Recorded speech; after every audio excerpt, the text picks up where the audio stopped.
मानवाच्या आरोग्यामध्ये आहाराला अनन्यसाधारण महत्त्व आहे। मुळात मानवाचं संपूर्ण जीवनच त्याच्या आहार पद्धतीवर अवलंबून असतं।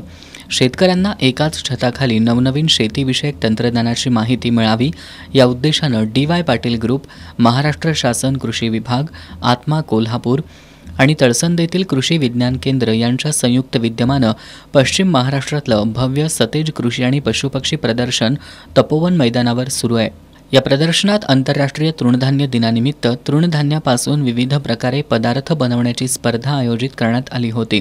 स्पर्धेत 35हून अधिक महिला स्पर्धकांनी सहभाग घेतला होता। तृणधान्यामध्ये अनेक पौष्टिक घटक आणि औषधी गुण असल्यानं ते मानवाच्या आरोग्याला खूपच फायदेशीर असतात।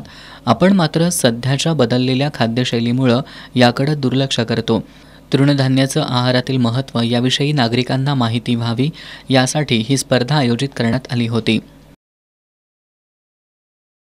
तृणधान्य वर्षानिमित्त आपण गावागावामध्ये कृषी विभागामार्फत महिलांना मिलेट्ससाठी म्हणजे खूप मार्गदर्शन केलेलं आहे आणि त्याच्यामुळे आज हे महिलांना इथं व्यासपीठ निर्माण झालेलं आहे आणि त्याच्यामध्ये मिलेट्सपासून तयार केलेले पदार्थ महिलांनी तयार करून आणलेले आहेत। आजच्या युगामध्ये मुलं जे पिझ्झा बर्गर खातात त्याच्याऐवजी नाचणीची बिस्किटं, नाचणीची आंबोळी, थालीपीठ हे जर पदार्थ खाल्ले तर जे आजार होतात विविध त्या आजारापासून काय होणार आहे, मुक्तता मिळणार आहे। आणि आज इथं महिलांनी जे पदार्थ करून आणलेत त्याच्यामध्ये आज नंबर काढून त्यांना बक्षीस वितरण करण्यात येणार आहे। स्पर्धेतील सहभागी स्पर्धकांनी तृणधान्यापासून पौष्टिक अनेक पदार्थ बनवून आणले होते। यामध्ये ज्वारी थालीपीठ, नाचणी मोदक, नाचणी लाडू, पांढऱ्या नाचणीचा ढोकळा, बाजरीचा उपमा, तृणधान्यापासून बनवलेले कटलेट्स, विना खाद्यतेलापासून, विना केमिकल रंगापासून बनवलेले अनेक पदार्थ होते।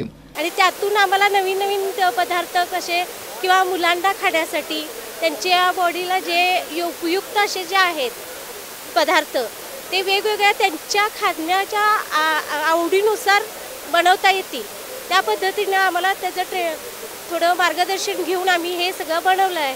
पांढऱ्या भरड नाचणीपासून ढोकळा बनवलेला आहे।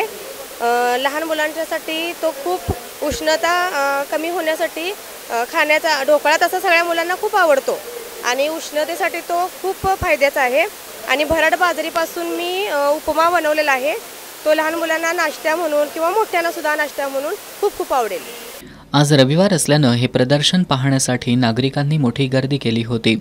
सर्वच काही एकाच छताखाली पाहण्यासाठी आणि खरेदीसाठी मिळत असल्यानं नागरिकांसाठी हा महोत्सव पर्वणी ठरतोय।